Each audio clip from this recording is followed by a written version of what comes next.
Okay, welcome back. Today I'm going to be taking a look at a Super Nintendo. Now this is a one-chip revision with a black screen of death issue.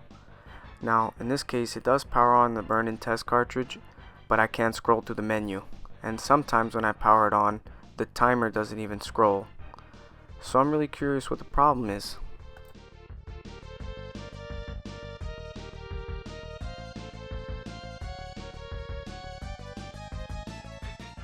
So I'll start off by detaching all the cords, removing the cartridge, unscrewing all the screws, and seeing what's underneath.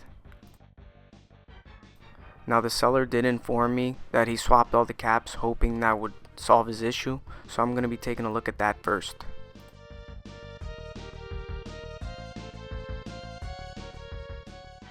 Now the exterior of this unit is very clean, and the inside is no different.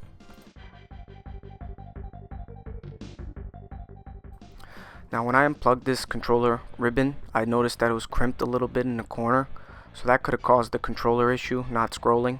And I noticed that this is a blue ribbon cable from the early Super Nintendo revisions, but these are all the same, they're all interchangeable, just something to note.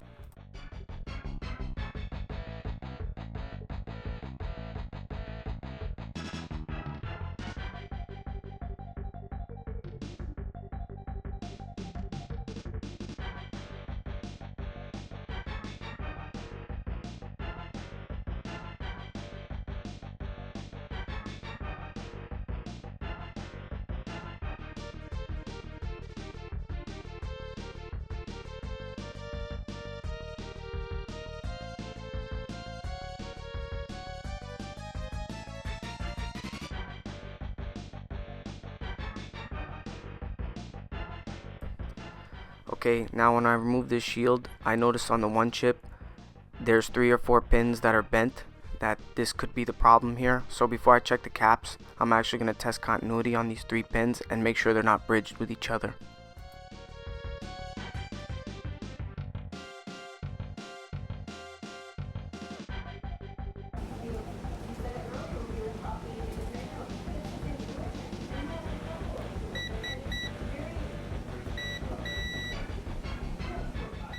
Okay, it seems as though everything is okay here. Everything is in continuity correctly, and nothing is bridged. Okay, now it's time to check the capacitors. I'm going to remove these screws and remove this heatsink and see what's underneath.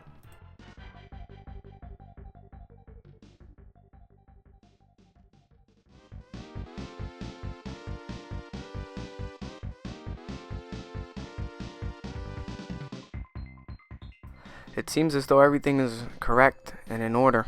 Now, I'm going to remove this main cap here, but I'm going to clean the board first and see what happens.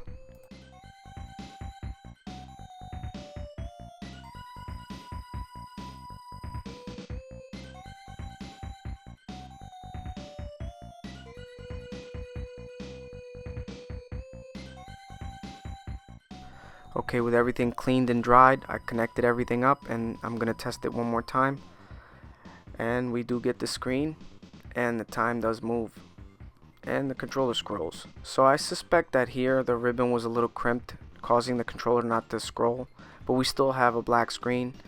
And I'm going to remove this cap because on this one chip revision and later SNES revisions, this main cap was omitted.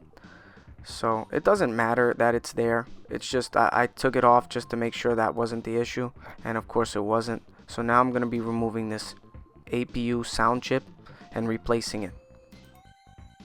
Now the reason why I start on this sound chip here is because it's the most common cause of black screen of death among the one chip revisions. So I'm going to start here, and if this doesn't work, I'll continue on.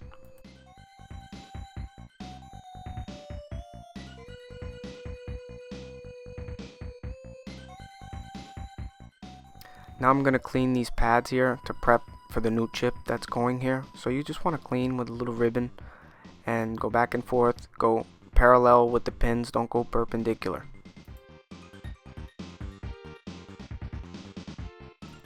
Okay, so here's the new chip that's going here. It's still not in there, I'm just trying to line it up.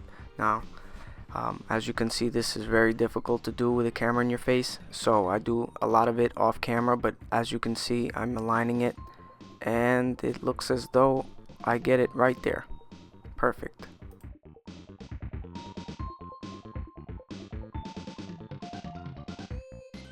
Now what I like to do is just drip a big blob of solder right on the first 2 or 3 pins. Now you can always get that blob off with some flux. Now it might take 3, 4, 5 tries of flux, but it will always clear up. And the reason why I do that is just to pin the chip in place so it won't shift on you. So I don't actually touch the soldering iron to the chip. I just basically just lightly drip the solder onto the end of the chip on all 4 ends, maybe 3 ends sometimes, and then I go over all the pins and pin them in place.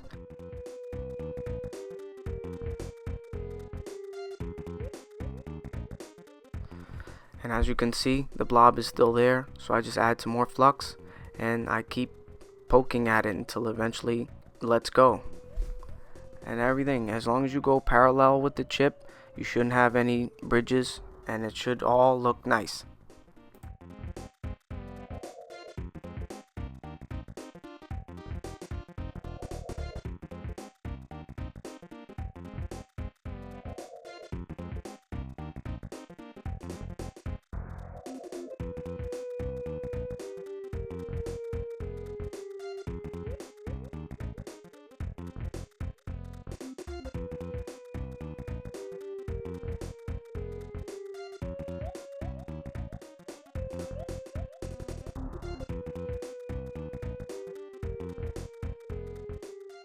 Now I may still have bridges here, so I touch them all up off camera, but as you can see, the technique I use is always the same.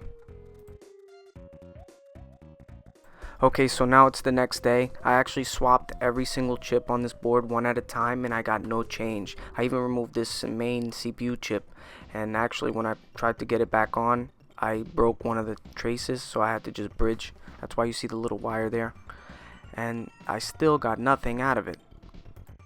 So here's the APU donor board, and as you can see, all the chips are gone, and I even removed this ceramic. I don't know exactly what it's called, but I swapped it as well, and I still didn't get anything. Now here's the chips. Now these are all good because as I swapped, there were no change, so I'm gonna be putting those aside for later on. Okay, so I gave it one more cleaning on the top and the bottom. There was a lot of flux on the bottom and it fired right up, so I suspect that the flux was causing the issue and it was just shorting out the bottom of the board, and once I cleaned it, it fired right up. So I still suspect it was the APU issue and nothing else, so I just wasted a day worth of work for nothing.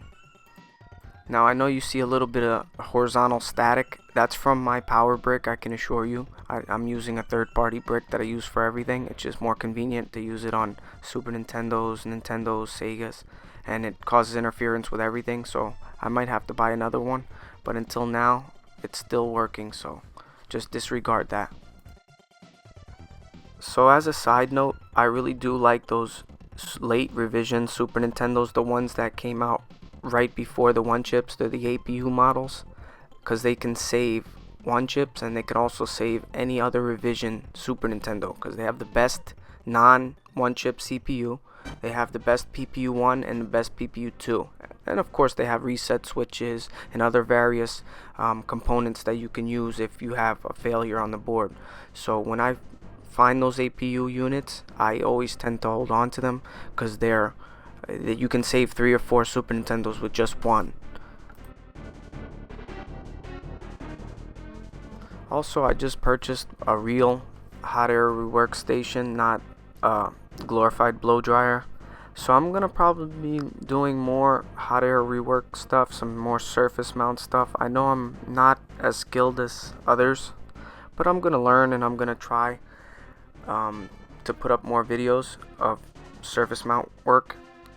So if more people are interested in watching that, I don't mind. I'll put up some more videos. It's stuff you don't usually see on YouTube. Most people fix fuses and through hole stuff, but surface mount stuff, very rarely do you see it. So I know mine is not the greatest, but it's just a proof of concept. Much like all of my videos, it's just a proof of concept that it can work, and I don't sell any of my stuff. I don't sell any of my work just because it's not professional work. I don't consider it professional work. But if somebody watches my videos and they get an idea to modify it or do it a better way and they can monetize it in any way, then go for it. I think it that's the key, that's the goal of this YouTube channel.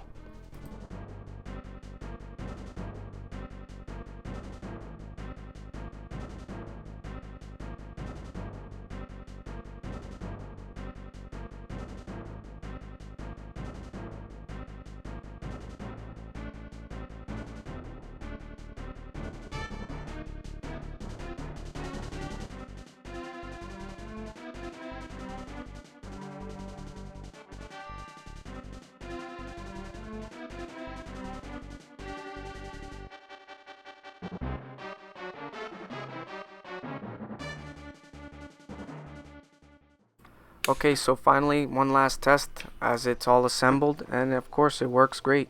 I'm really happy with this. I hope I can acquire more units and fix them, especially 1 chips.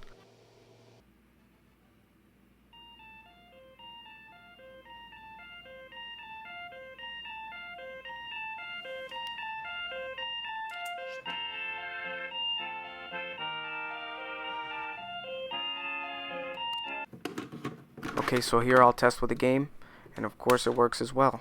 Gets past the license by Nintendo screen, Capcom logo, and it fires right up.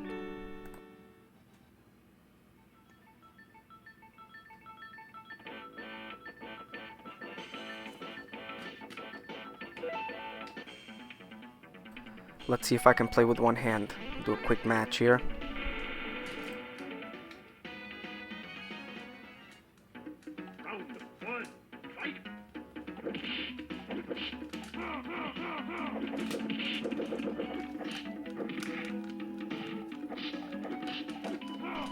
That's how you cheese somebody with E-Honda. Anyway, thank you for watching.